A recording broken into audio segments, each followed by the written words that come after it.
Rolling Stone didn't ask Johnny Winter if he wanted the title. They just gave it to him.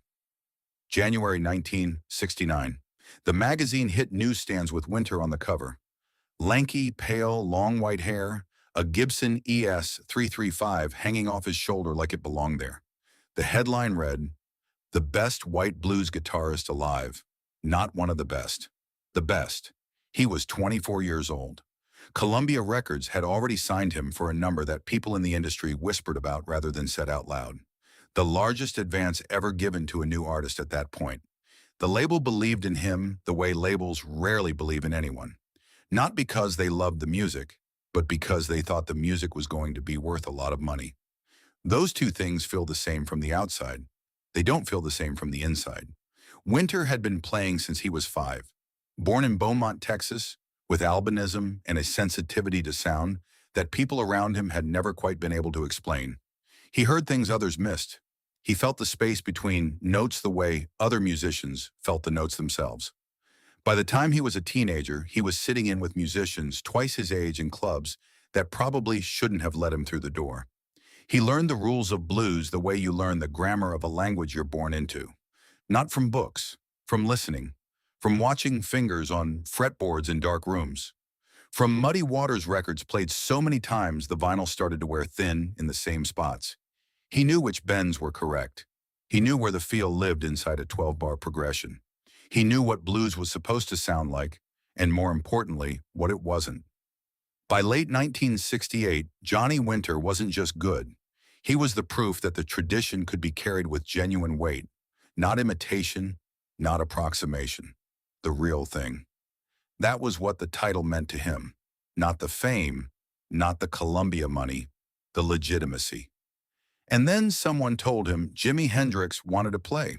It was late in the year. New York City, somewhere between autumn and the first real cold, that stretch of weeks when the city feels like it's holding its breath. Winter was backstage at a venue he'd played many times before. Familiar walls, familiar smell of old wood and electrical equipment running a little too hot, the distant sound of a crowd filtering through concrete floors. He'd heard about Jimi, of course. Everyone had heard about Jimi. Are You Experienced had come out the year before. Axis. Bold as Love right after that. People talked about him the way people talk about weather. Not as a choice, just as something that was happening.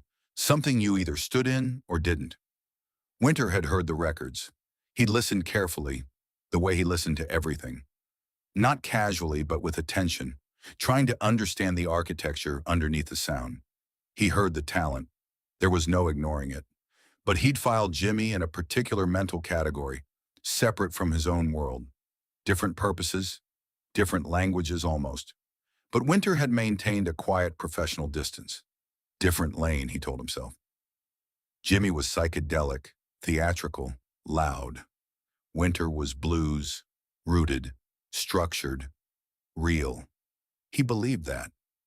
Someone leaned into the room and said Jimi was in the building and wanted to know if Winter felt like playing for a bit. Not a show, not a proper session, just playing. A couple of amps in a back room, a few people around. Informal. Winter said yes. He picked up his guitar on the way down the hall. The room was small. Not a stage, not a studio, just a room. Folding chairs pushed against the walls. 2 Fender amps, nothing special. Maybe 6 or 7 people standing around with drinks, the kind of quiet gathering where nobody's quite sure if they should be talking or not. Jimi was already there when Winter walked in. He wasn't doing anything dramatic. He was sitting on the edge of a chair, his Stratocaster across his lap, not plugged in yet, just running his thumb slowly across the strings without making much sound.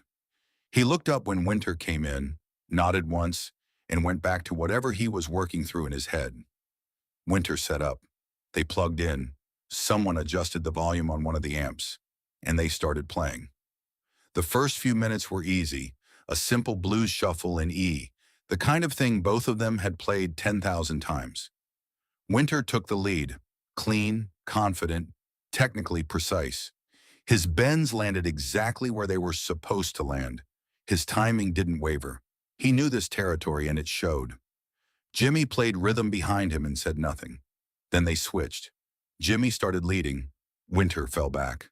And almost immediately, Winter noticed something he couldn't quite name. It wasn't that Jimmy was playing wrong notes. It was more like he was playing from somewhere else. Like the same chord progression was a map, and everyone else was following the roads marked on it, and Jimmy was just cutting straight through the fields. Winter kept playing, but something in the way he was listening had already shifted. Hold this moment, because what happens in the next few minutes in that small room was never in a press release. Nobody wrote about it the next morning. It didn't make anyone's year-end list. But the people who were standing in that room that night would talk about it quietly, carefully, for the rest of their lives. Before we get there, if you found this channel recently and you haven't subscribed yet, we're still a small channel and we're just getting started. A subscribe from wherever you're watching takes about 5 seconds, and it's the only way to make sure the next story like this one actually reaches you. We're not selling anything. We just think these moments deserve to be remembered properly. Now, back to that room. It happened during a turnaround, one of those brief transitional phrases between the end of a verse and the top of the next cycle. The kind of phrase that most listeners don't even notice because it passes so quickly. Winter played a bend, a particular phrase he'd used 100 times, something lifted directly from the Texas blues tradition he'd spent his entire life absorbing. And he stopped. Not dramatically. His fingers just went still. He looked over at Jimmy. "That's not how you play blues," Winter said, quietly, not aggressive about it, just factual. The way you'd correct a grammatical error in a language you knew better than the person speaking it. Jimmy looked at him. Not offended, not defensive. He had an expression that Winter would spend years trying to describe accurately and never quite get right. Something between patience and amusement, like he was listening to a sentence Winter hadn't finished saying yet. The room went quiet. Someone near the wall stopped mid-sip. Jimmy looked back down at his guitar, and then he played the phrase back. The same phrase, note for note, the same bend, the same position on the neck, the same duration. Technically, it was identical to what Winter had just played, but it wasn't identical. Winter felt it before he understood it. Something physical, like a shift in pressure. The notes were the same, but the thing carrying them, the weight behind them, the intention, the silence around each one, was completely different. Like someone had said the same sentence back to you in a different voice, and you'd suddenly understood what the sentence actually meant. Nobody in the room moved. Winter's hand had dropped to his side. He wasn't playing anymore. He was just listening. Jimmy let the last note decay slowly until there was nothing left but the faint hiss of the amplifier. He didn't say anything. He didn't look at Winter. He just waited. Winter would pick his guitar back up after a moment. They kept playing. The session went on for another half hour, maybe more. It was warm even. Jimmy wasn't cold about it. He didn't make anyone feel small. He never did that. But something had been said in that room, not with words. Winter drove home that night and sat in his car outside his building for a long time before going upstairs. He wasn't thinking about the Columbia deal or the Rolling Stone cover or any of the things that had felt so solid a few months ago. He was thinking about a single phrase, played twice, note for note, that had somehow managed to mean entirely different things depending on who was playing it. He couldn't explain it. And the fact that he couldn't explain it was the thing that kept him sitting in that car. Winter had always been able to explain music. That was part of what he was good at. Understanding why something worked, breaking it down, naming its components. That skill had always felt like a strength. Sitting there in the dark outside his building, he was starting to wonder if it had also been a ceiling. He tried to sleep and couldn't. In the weeks that followed, Winter kept touring. He kept giving interviews where journalists asked about being the greatest white blues guitarist in America, and he gave the right answers. Grateful but not surprised, humble but confident. He knew how to do that by then. But something had changed in how he practiced. He started going slower. Not because his technique needed work. It didn't. But he'd started listening to himself differently. He'd play a phrase and then sit with it afterward. The way you sit with a sentence after reading it, asking yourself whether you'd actually understood what it meant or just recognized the words. He started hearing space where before he'd only heard notes. He started asking different questions of the music. Johnny Winter would talk about Jimi Hendrix carefully throughout his career. Not with pure reverence, Winter was too honest for that, but with a particular kind of consideration. The way you talk about something when you know that the easy words will get it wrong.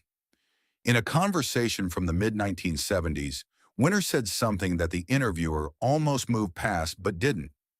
He said that before he met Jimmy, he thought playing blues correctly meant honoring the tradition, learning the forms, executing with precision, and feeling both at once. He thought that was what respect for the music looked like. And then his voice changed, got quieter. He said Jimmy didn't play the blues. Jimmy was the blues. And there's a difference between those two things. And once you hear the difference, he said, you can't pretend it isn't there. He paused for a while. Then he said, I had memorized the language. Jimmy was thinking in it. Johnny Winter went on to record dozens of albums. He collaborated with Muddy Waters in the late 70s and produced some of the most celebrated blues recordings of that era. He was inducted into the Blues Hall of Fame. He played until he physically couldn't anymore. But people who knew him well said there were two versions of his playing, before that room in New York and after. The after version was harder to categorize. It followed the rules less carefully in places. It was less precise sometimes, and more alive because of it. He'd stopped trying to play blues correctly. He'd started trying to mean it instead. Jimi Hendrix died in September 1970. He was 27 years old. Winter heard the news and didn't perform for several days.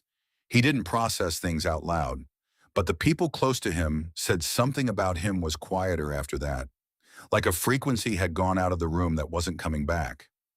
Years later, when asked what Jimmy had meant to him, Winter thought for a moment before answering. He said, he showed me I was carrying someone else's music, and he said it the way only he could, without saying a word. If you felt the echo of that night, leave a comment about what Jimmy's silence meant to the loud world of rock. A simple like also helps more than you'd think.